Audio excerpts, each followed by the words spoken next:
дар пешорӯи бозӣ миёни тимҳои Тоҷикистон ва Австралия дар меҳмонхонаи Интерконтинентали Аделаида машварати пешакии ҳарду тим баргузор шуд.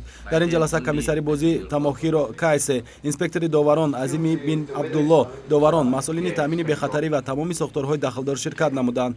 Масоили асосии матрҳшаванда ин муайясозии либоси бозингарон буд. Фардо рӯзи 24 март бозингарони дастаи Тоҷикистон дар майдони Аделаида бо либоси сафед ва бозингарони Австралия бошад бо либосҳои зард ба майдон мебароянд. Дарвозабони Тоҷикистон бо либоси кабуд ва аз тими рақиб бо либоси сиёҳ ба майдон ҳозир хоҳанд шуд. Ҳамзамон имрӯз дар меҳмонхонаи Интерконтинентали Аделаида нишасти матбуотӣ баргузор шуд. Ба саволҳои хабарнигорон сармураббии мунтахаби Тоҷикистон Мубин Эргашев ва Хуршед Маҳмудов посух гуфтанд. Таъкид шуд, ки дар машварати пешакии ҳарду тим масоили тайёрии дастаҳо ба бозӣ аллакай матраҳ гардид ва дастаҳо ба ин бозӣ ҷиддан омодагӣ гирифтаанд. Хотиррасон мешавем, ки вохӯрии дастаҳои Тоҷикистон ва Австралия дар чорчӯби бозиҳои интихобии ҷоми ҷаҳон 2018 сурат мегиранд. Ин бозӣ фардо дар варзишгоҳи Аделаида Овал, ки 53 000 ҷои нишаст дорад, соати 14:00 ба вақти душанбе баргузор мешавад. Сардовари бозӣ довари ФИФА Фаҳад Ҷобир Алмарии таъин шудааст.